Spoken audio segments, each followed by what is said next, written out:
Hello and welcome back to Behind the Bands, a show where we take a closer look at the stories behind the music and the artists who create it. We're your hosts, Sukriti Rathuki, And Kevin Eckberg. and today we're diving into the journey of a musician whose life bridges two powerful worlds, music and law. From high school bands in Austin, Texas, to leading the University of Texas Law School Band, to becoming an accomplished entertainment lawyer, Staehely's path has been anything but ordinary. His sold-out shows in Houston earned honors including Americana Artist of the Year and received recognition from the Texas Songwriters Association International. And now he's preparing to perform at the legendary Bluebird Cafe in Nashville for a special acoustic song swap. Let's begin tonight with one of his original songs, The Mercy of the Moon. I'm at the mercy of the moon.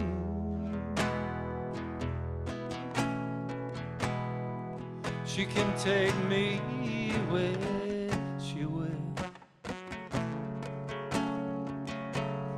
Run me ragged, stand me still, turn me cold and make me swoon. I'm at the mercy of the moon. And tonight I see the light pouring down all over you. And as the dew begins to fall and your lips begin to call, I'm in too deep now to refuse. You say you love me, and I know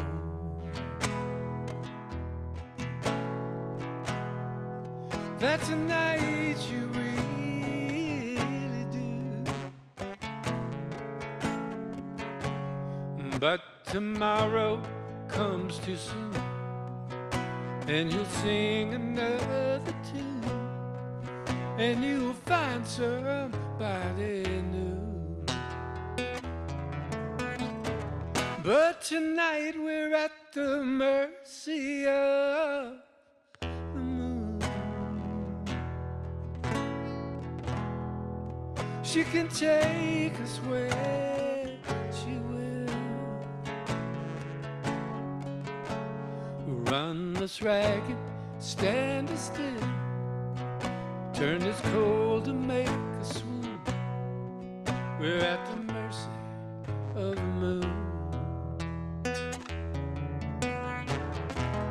And if I could freeze this frame that shows your body close to mine, I would give up this fight for fame.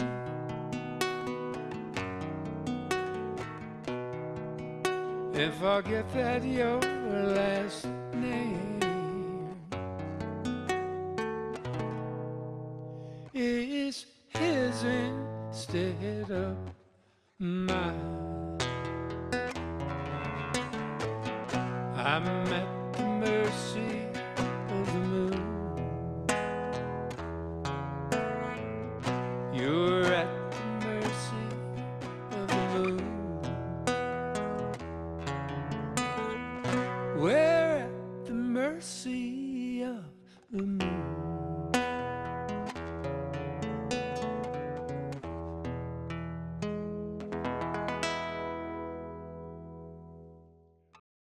We're here now with El Staehely. El, welcome to the show.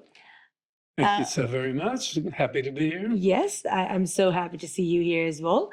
So let's start at the beginning. You were playing music in high school in Austin, as far as I know. And so, what first inspired you to pick up music in general? Yeah. Well, I mean, actually, you know what? Probably I didn't know it at the time, but my mother had been a singer in a high school band, but also something. When I was a kid, there's a picture of me.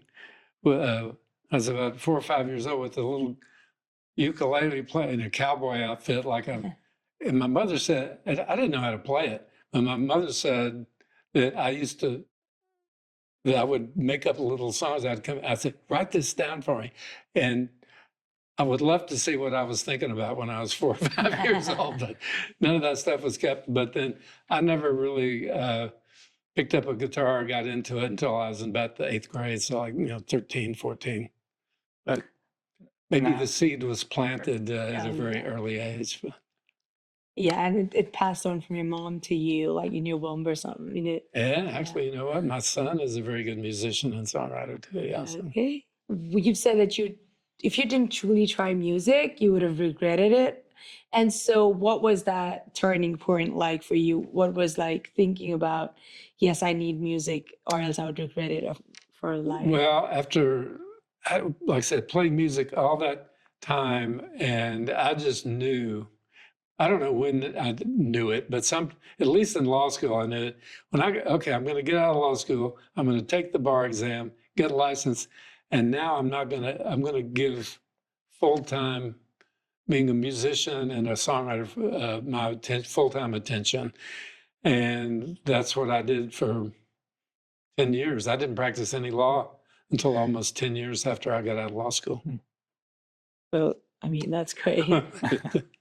So in your early career, you learned about recording processes and music contracts. How did that knowledge shape your path going forward? In my career, when I went to California after law school, got lucky at first and joined a already established band that needed a lead singer and a bass player and a songwriter because 2 of their guys left, a band called Spirit. And so at that point, I'd been in a recording studio, done some demos, but I never made an album, certainly not for a major label like CBS group. It came out on Epic Records. And so the whole recording process on that level was new to me. But I was lucky within less than a year going to California. We had an album out. I've written 7 of the songs. We were headlining Carnegie Hall. We were touring US, Canada, later Australia. But I paid some dues in my later years in California when the band broke up. Sure. Okay. So you being a lawyer and an artist, so how about being an artist and an entertainment lawyer give you a unique perspective with representing other musicians? Well, to me, it's just my life. So it seems natural, but my clients point out to me that they appreciate the fact that I know what it's like to write a song or go into the studio or perform. So I don't give them my opinions of their music or anything unless they ask me. But some of them do ask me and want to know. So then I will tell them. But I think it does give me a different perspective because it's one thing to study all this in a book, and it's another thing to actually do it. Oh, yeah. I believe. So we started the show with your song, Mercy at the Moon. Right. Could you tell us a bit about the story behind the song? Some songs are really about, obviously about something in your life. And some songs start with a title and an idea. And that really was kind of that song. I remember starting writing in Austin, kind of by Lake Austin, and I think it was the evening. And I don't remember what I was doing there or who I was with, if anybody. But I got and the moon was out, and we all know about the supposed and probably very real powers of the moon. If they can turn tides, they can probably affect humans. And so it was started with that idea. And to make it a romantic song. And then, okay, I haven't told this in any other interviews, but it really wasn't. It wasn't really about me cheating with a married woman. I just thought it'd be a trick ending of the song. Okay, now I've blown everything. Well, we're glad that you did in our show. Right. Okay, so we're going to take a short break now to hear another original track. Here is Love Trance.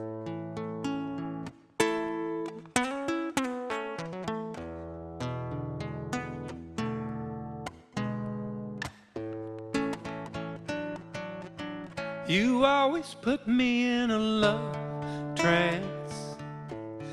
Always starts with a slow dance, teaching me about true romance. My baby puts me in a love trance.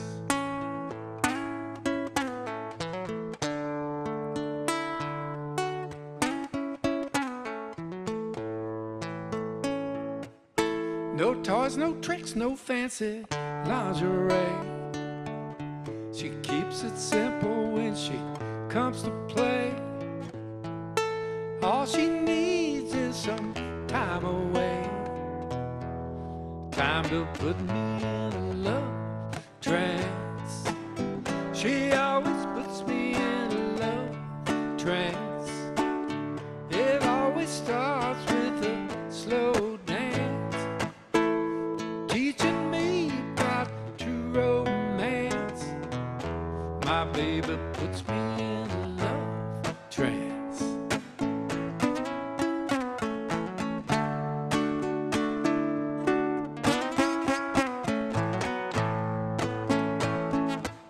Sometimes she dances to the radio, giving me a little private show for me to see, not for you to know. My baby puts me in a love trance. She always puts me in a love trance. It always starts with a real slow dance, teaching me about true romance. My baby puts me in a love trance. I don't know or care how she does it, as long as she never stops. All I know is when she does what she does, I just can't get enough, and I go deep into a love trance. Love trance. She got me weeping in a love trance. I'm deep into a love trance. My baby puts me in a love trance. It always starts with a real slow dance, teaching me about true romance. My baby puts me in a love trance. I never ever really had a chance. You always put me in a love trance.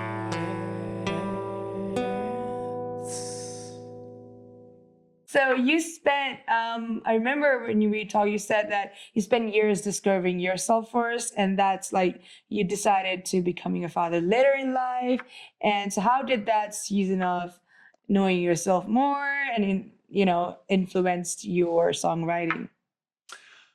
Oh, well, I think if you listen to the songs I wrote on the Spirit album, I'm trying to remember if I ever used the word love once out of the 7 songs. I kind of, I was a young guy thinking it was kind of mushy to write.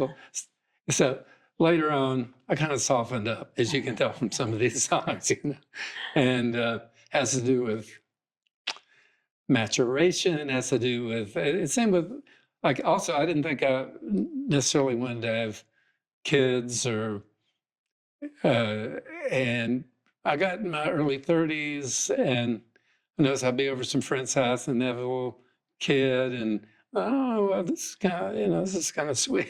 So I didn't become a father till I was 3 months away from being 40, actually. Recently, you've sold out concerts in Houston. Well, yeah, well, it was actually my birthday, my 80th birthday Oh. show. So they probably just figured it was maybe the last chance they'd get to see. No, it was December 27th in Houston, and it was a great show. Plus, I had some other musicians besides the ones I play with now that were on this album from my past come in, and so it was a little more of a extravaganza than normal. But So, how does it feel to see audiences connect to your music today? what's interesting to me is that people people of all different generations seem to, when I perform them, they really like the songs. In fact, that something good is going to happen. Is it time to wrap it up? No. I wrote back in the late 70s and never recorded. I didn't think much. It wasn't the kind of music I was doing back then. You are preparing to perform at the Bluebird Cafe in Nashville. Bluebird Cafe. Yeah. Yes, it's a legendary venue, as much as I've heard as well. So, so what does this opportunity mean for you? Well, the Bluebird Cafe is like, I've never played there before, and I was invited, and it's meaningful more in a symbolic way. It's sort of like the Carnegie Hall of songwriters in Nashville. So many people that were already famous or not yet famous. It's the kind of venue that people line up to go there. If they're in Nashville, if they're tourists, even if they don't know who's going to play, because they know they're going to hear some good songs by songwriters, and it's intimate, acoustic guitar. And so this is going to be the songwriter in the round thing, me and 3 other songwriters that are quite established. And so, I'm looking forward to it. It's going to be great. Okay, I wish you all the best for that. Yeah. Thank you. So we're going to take a listen now to a more reflective piece. Here is Wide-Eyed and Innocent. We were wide-eyed and innocent.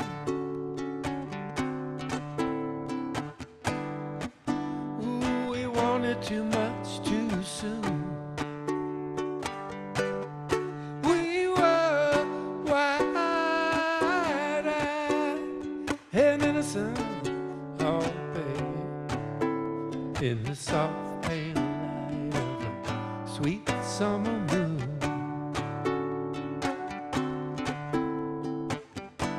When you first hit town, you had a smooth face and a clean slate. But now they're both etched deep with lines. Oh, blue-eyed ambitious, and the world looks so delicious. But you went back for seconds too many times. We were wide-eyed and innocent.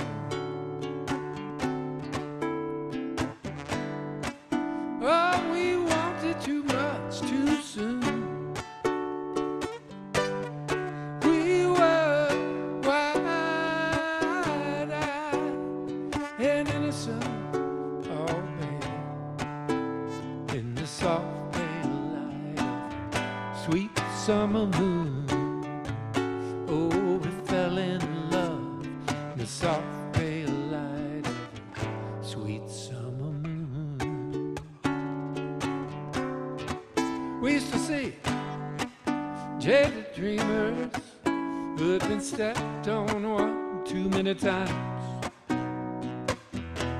Ooh, you could not understand that it could be so weak.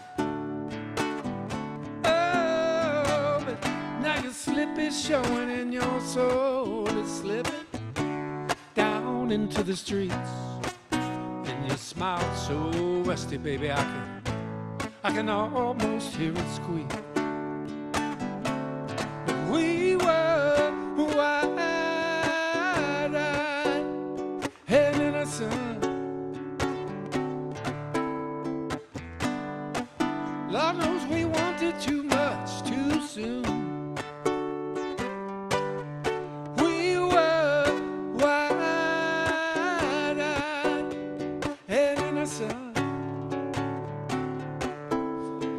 soft pale light of a sweet summer moon. Oh, we fell in love in the soft pale light of a sweet summer moon. Oh, baby, we always wanted a little too much, too soon.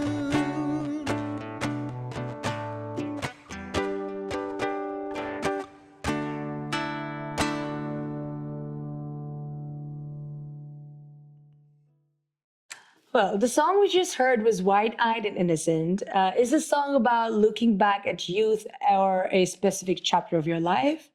What would you want to say on that? Well, this, believe it or not, is another song that I wrote really back in the 70s. And so before I mean, it sounds like a song that should be somebody my age looking back. Yeah. But I guess I was already looking back. It seems like I think whatever age you're at, sometimes, you sometimes reassess things. And going to LA, me and so many other people who go out there to be actors or musicians or songwriters, you're just going out there and you're not sure what you're going to get. You are wide-eyed and innocent. And some people emerge from it and you with victorious and fulfilling their dreams. Others do okay and are satisfied with that. And you can walk the streets of Hollywood and see a lot of people who didn't make it there, and maybe never had the talent that wouldn't. And maybe that's even why they went out there. But this song is about, is addressed to a particular. Well, it says we were wide-eyed, so it's like he's talking to a woman that maybe he went on this adventure with. But once again, it wasn't really written about a specific way. It was more about those of us who went out there to do those things and, what can happen, Yeah. So over the years, you've received a number of Hall of Fame recognitions and other awards. As you look back on your career, what accomplishment are you most proud of? The best songs are what I'm most proud of that I've written. And everybody, not every song can be the best song. So and there's some that I'm proud of. There's some that I'm more proud of. But the funny thing about songwriting too, and songwriters are not always the best judge of their songs. I mean, it's almost a cliche that back in the days when you had an A side and a B side of a record, the B side that was put on just as an afterthought oftentimes became the hit. And sometimes I know I think I know when I've written a good song, and I'm right, everybody lets me. And other times, I didn't think much of that song that Keith Moon did of mine. It was a nice little rock song, Crazy Like a Fox, but it was perfect for him. It was perfect for that, and ended up being the first song on Keith Moon's album. When John Lennon gave a song to Keith Moon that had never been recorded before. Mine ended up for number one, and not number one on the charts, but number one on the album. And I wasn't even thinking that was that great a song, and it probably isn't, but whatever, You hear a lot of. Heard Billy Joel say that he really didn't even want to record. He didn't think, "I love you just the way you are." I think that's an incredible song. I thought it was when it came out, and it is an incredible song. But he said the same thing about "We Didn't Start the Fire." He didn't like that one either. Really? Well, it's that's what I mean. You do these things, and it's really, I guess, not up for us to judge. But unfortunately, sometimes you make a mistake by not doing the recording and making more of the songs that people really like. Al, thank you so much for being here. Oh, what a pleasure. It's so nice to meet you both. Yeah, Good luck with your careers, wherever they go. Thank that you. means a lot. Like your journey really reminds us that we don't have to choose just one identity, you know, because we can honor every passion that shapes us. So that's great. Thank you for teaching us that. You're very welcome. We're ending with a song that speaks to connection and legacy. Here is Link in the Chains. Hey, everybody, don't you know there's only one way to save our globe? Everybody's got to be a link in the chain. We're only strong as a weakest link. We rise together, or we're all gonna sing. Everybody's got to be a link in the chain. A link in the chain, link in the chain. Like it or not, we're all links in the chain. Everybody's gotta be a link in the chain. Don't be shy, don't hesitate. You can't be too early, only too late. Everybody's gotta be a link in the chain. Yeah, we gotta be smart. Stop and think before we end up the next missing link. Everybody's gotta be a link in the chain. Link in the chain, link in the chain.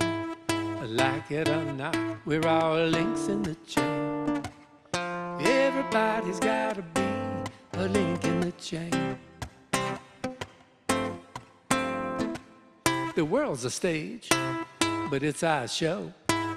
Let's get it right before it all blows.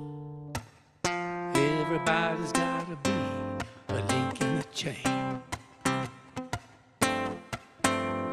Link in the chain, a link in the chain. Like it or not, we're all links in the chain. Links in the chain.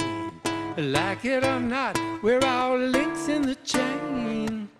Everybody's gotta be a link in the chain. Everybody's gotta be a link in the chain. Everybody's gotta be a link in the chain.